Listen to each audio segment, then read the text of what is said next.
Fordow मिट गया, नातांज अब अस्तित्व में नहीं। इस्फान की परमाणु साइट पूरी तरह तबाह। ट्रंप के निर्देश पर हुए सुपर पावर अटैक ने ईरान को झकझोर कर रख दिया है, लेकिन अब ईरान चुप नहीं है। शुरू हो गया है ईरान का फाइनल असॉल्ट ऑपरेशन नेगेव। जो दिख रहा है वो महज शुरुआत है, आने वाले दिन में पूरे वेस्ट एशिया को हिला सकते हैं। नमस्कार, आदाब, आप देख रहे हैं न्यूज 18 का डिजिटल प्लेटफॉर्म और मैं हूं आपके साथ सृष्टि शर्मा। आखिर क्या है ऑपरेशन नेगेव? क्यों थरथरा उठा है इजराइल? ईरान अब खामोश नहीं, उसने ऐलान कर दिया है कि खून का बदला खून और परमाणु का बदला परमाणु। ईरान ने साफ कहा है, युद्ध तुमने शुरू किया, इसे खत्म हम करेंगे।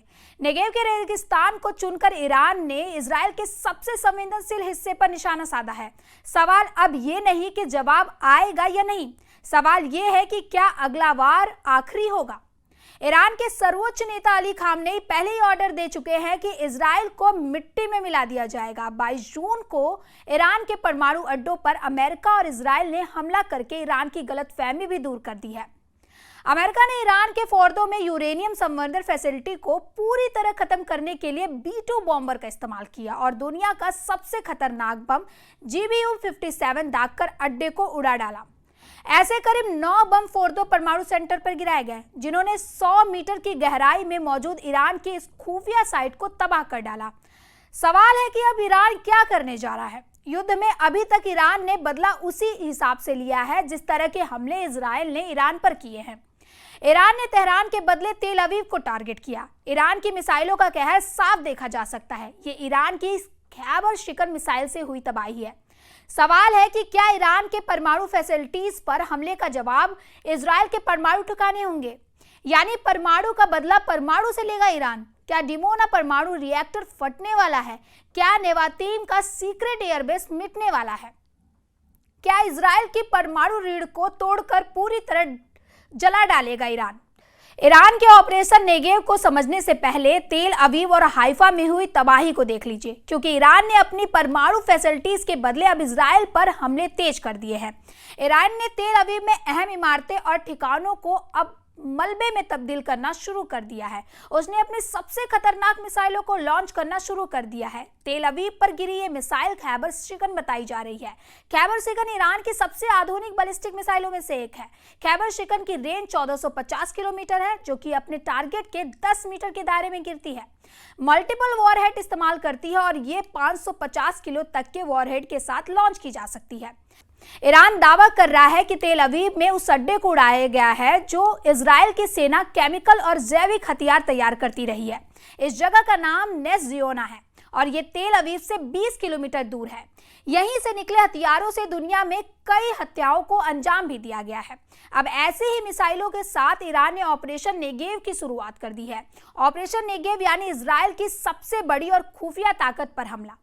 ऑपरेशन नेगेव अगर कामयाब हुआ तो समझ लीजिए कि इजराइल की आधी ताकत खत्म हो जाएगी।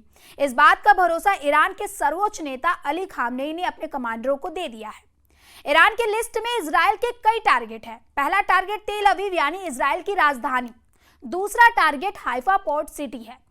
तेल अवीव और हाइफा दोनों जगह पर ईरान की मिसाइलें लगातार बरस रही हैं। तीसरे टारगेट पर इजराइल का सबसे खास परमाणु ठिकाना है नेगेव। नेगेव में डिमोना रिएक्टर पर ईरान किसी भी वक्त हमला कर सकता है। चौथे टारगेट पर इजराइल का सबसे खतरनाक मिलिट्री बेस नेवातीम है, ये भी नेगेव में है। इसलिए नेगेव के 2 बड़े अड्डों को टारगेट बनाकर ईरान ने अपना ऑपरेशन नेगेव शुरू कर दिया है। अब सवाल है कि 13 जून के बाद से 500 से ज्यादा मिसाइलें दाग चुका है ईरान। अब तक अपनी सबसे खास मिसाइलों को क्यों छुपा कर रखा हुआ है? क्या ये युद्ध बहुत लंबा चलने वाला है? 1 हफ्ता गुजर चुका है। क्या ये जंग 1 महीना चलेगी या फिर 1 साल या उससे भी ज्यादा? तेहरान के बाद तेल अवीव टारगेट बना। क्या फोर्दो और नातांज को तबाह करने के बाद इजराइल के डिमोना प्लांट पर खैबर शिकन मिसाइल गिरने वाली है? ईरान के कमांडरों की हत्या हुई तो ईरान ने इजराइल की राजधानी को दहला दिया। पहले हमला फिर बदला, ये दौर लगातार जारी है। इसलिए सवाल उठ रहा है कि ये युद्ध कितना लंबा चलने वाला है।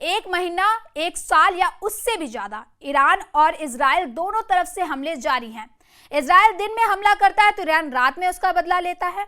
ऐसा 13 जून से लगातार जारी है और दोनों में से कोई भी पक्ष पीछे हटने को तैयार नहीं है। तेहरान पर इजराइल के हवाई हमले बता रहे हैं कि नेतन्याहू अब ईरान को पूरी तरह मिटा देना चाहते हैं, तो वही ईरान का मिसाइल वाला पलटवार बता रहा है कि खामनेई वो सबक सिखाना चाहते हैं कि इजराइल में आने वाली पीढ़ी याद रखे। 13 जून के बाद से इस युद्ध में यह साबित हो चुका है कि ईरान के आसमान पर इजराइल की एयरफोर्स का राज है, तो इजराइल के आसमान में ईरान की मिसाइलों की हुकूमत कायम हो चुकी है। एक तरफ इजराइल ईरान पर लगातार एयर स्ट्राइक कर रहा है, तो वही ईरान ने इजराइल में मिसाइल की ऐसी बरसात की है कि अब इजराइल का हर डिफेंस सिस्टम फेल साबित हो रहा है। अमेरिका ने ईरान पर जिस तरह का अटैक किया है, अब उससे वर्ल्ड वॉर का खतरा मंडरा रहा है। ऐसा खतरा हर घंटे लगातार बढ़ता जा रहा है। ऐसा इसलिए क्योंकि ईरान के तेवर भी बता रहे हैं कि वो ना अब इजराइल को बर्दाश्त करेगा, ना ही अमेरिका को। खाड़ी देशों में अमेरिका के अड्डे ईरान के टारगेट पर आ चुके हैं, इसलिए जो हमले अभी तेल अवीव और हाइफा पर देखे जा रहे हैं, कुछ वैसा ही अटैक खाड़ी देशों में अमेरिका मिलिट्री बेस पर किसी भी वक्त हो सकता है। ये वार्निंग ईरान लगातार देता आ रहा है। ईरान जानता है कि अमेरिका की ऐसी ताकत है जिसका वो सीधे सीधे मुकाबला नहीं कर सकता, लेकिन हाइफा और तेल अवीव वाली बमबारी ने अमेरिका को भी आगाह कर दिया है। इस युद्ध में अमेरिका की एंट्री हो चुकी है, लेकिन ट्रंप को डर ये भी है कि ईरान की मिसाइलें उनकी अड्डों पर बरसी तो वहां तो कोई आयरन डोम भी नहीं है जो उनकी सेना को बचा पाए। खाड़ी देशों में अमेरिका के जितने भी अड्डे हैं वहां उसके बहुत ही खतरनाक हथियार हैं। वैसे खबर यह है कि अमेरिका ने कतर और संयुक्त अरब अमीरात में अपने अड्डों को खाली करना शुरू कर दिया है। बगदाद में अपने दूतावास से बहुत सा स्टाफ हटा लिया है। यही हाल बाकी खाड़ी देशों में भी है, जहां अमेरिका ने अपनी फौज की मौजूदगी की कम की है।